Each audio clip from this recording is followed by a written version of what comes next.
Hey there, thanks for tuning into Duckbricks. I'm Chris, and today we're taking a look at one of the brand new LEGO Ninjago sets.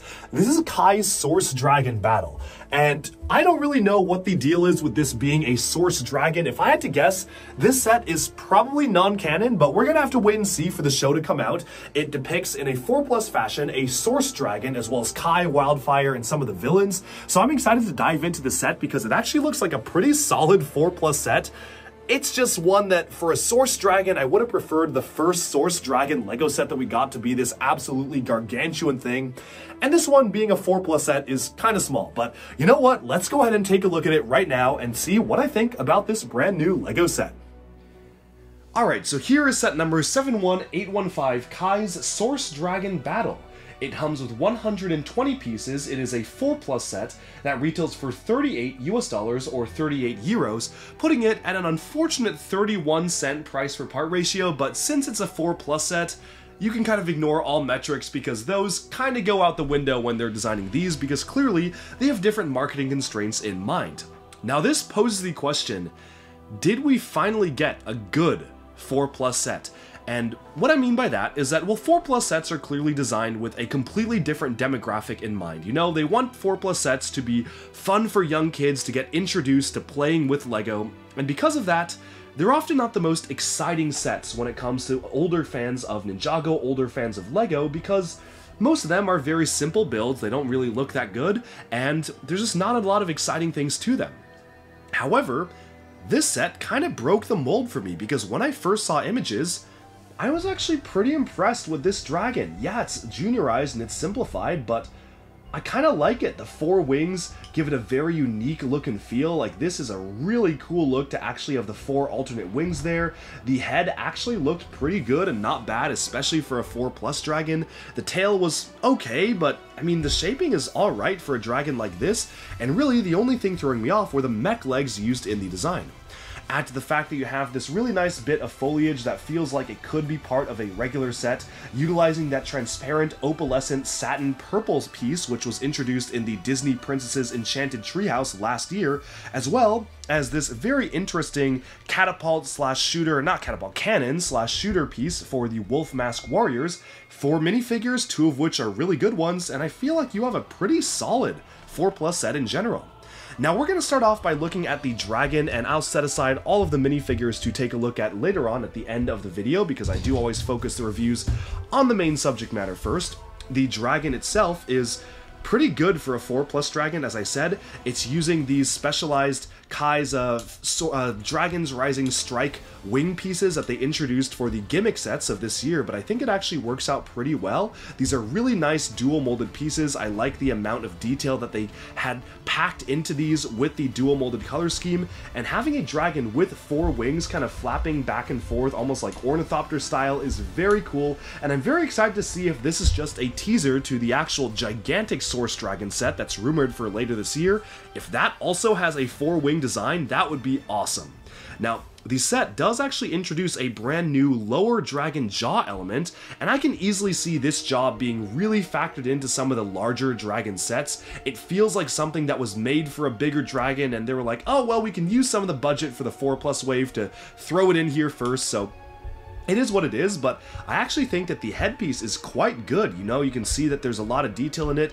If you remove the fire piece, here's what it looks like closed up, and I guess that feels a little more awkward because there is a gaping hole where the mouth should be, but I'm pretty sure that is obviously just meant to accommodate the flame shooting out of the mouth itself, upon which it starts to look really good, and I'm very curious to see what else they will do with this new lower dragon jaw.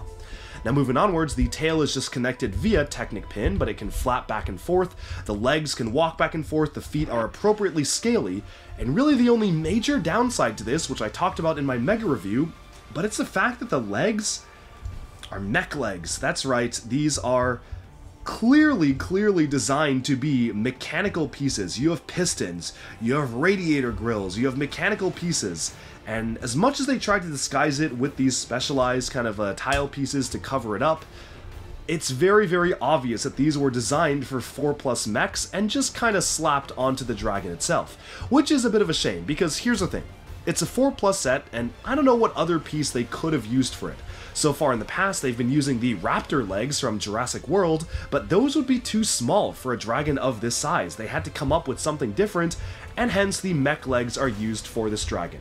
Do I feel like they probably should have used a different piece? Maybe, but I don't know what that piece would be, especially for a 4+ set when it basically just had to be one giant piece of plastic. So I'll give them a break for that, but it is a little bit disappointing seeing a dragon that is genuinely pretty good, and then you have the mech legs that kind of break it up for me. Now moving onwards to this entrapment area right here, this is a really nice add-on to your scenery for the wildness, especially will look good next to Roz's Shadow Dojo. I love this piece. This is just such a cool piece to see in the light, the way it reflects light, the way you can see the glitter almost inside of it, the satin detail. That's a really cool element to include, so I'm really glad they put that in. And it's a pretty simple play feature. You just stick Kai in there and you let the vines wrap around him, and there he is, fully trapped. Whatever will he do to get out, and it's up to you to save Kai and save the city. Hey, Kai is trapped under a wall of flames! But that's a really nice and fun play feature that you can use with this sort of set. And they do come with these flames as well to maybe have the Source Dragon be shooting the fire at the opponents and causing the rest of the forest to burst up into flames. And they do have this piece right here, which is the kind of replacement to the Technic competition cannon. They introduced these to have less force than the very forceful Technic competition cannon and also make them fit a little bit better into system. So you can actuate these by just putting a minifigure behind there, and you just kind of have to stick your finger and press a button on the back to cause it to fire, just like that.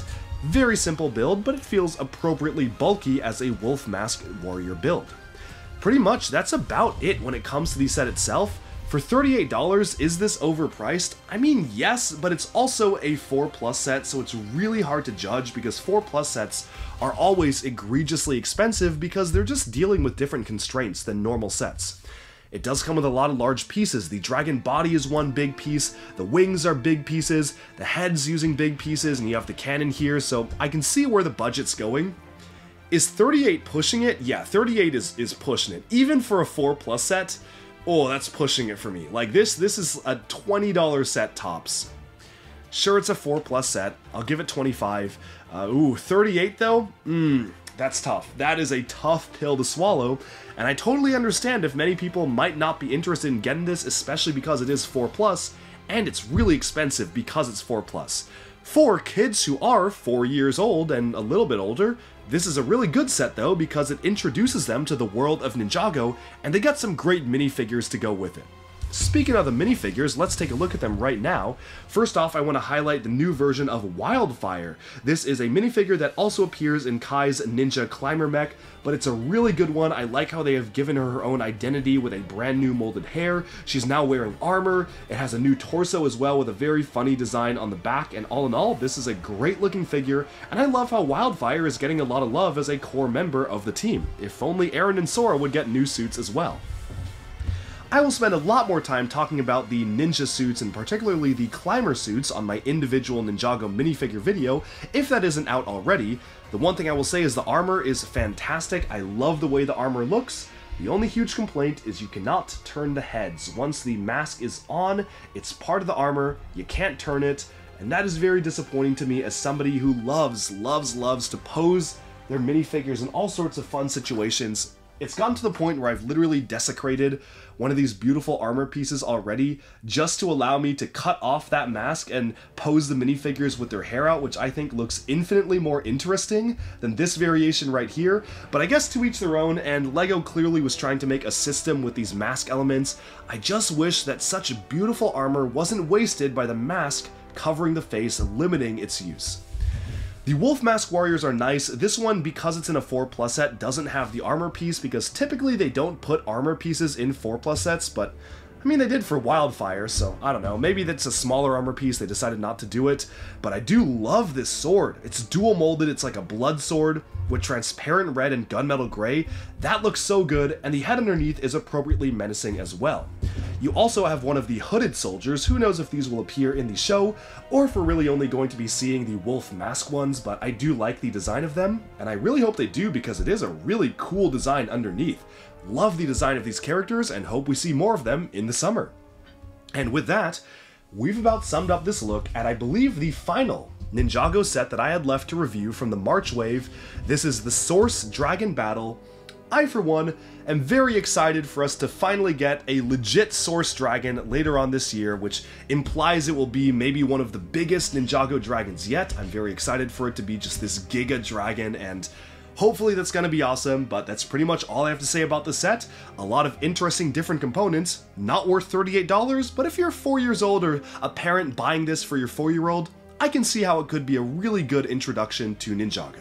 Alright, and with that, we have summed up our look at Kai's Source Dragon Battle. Let me know what you think of the set down in the comments below. Thank you so much for tuning into DuckBricks. Be sure to like and subscribe for even more LEGO news, reviews, discussion, and analyses coming your way very soon. Thanks so much, and bye for now.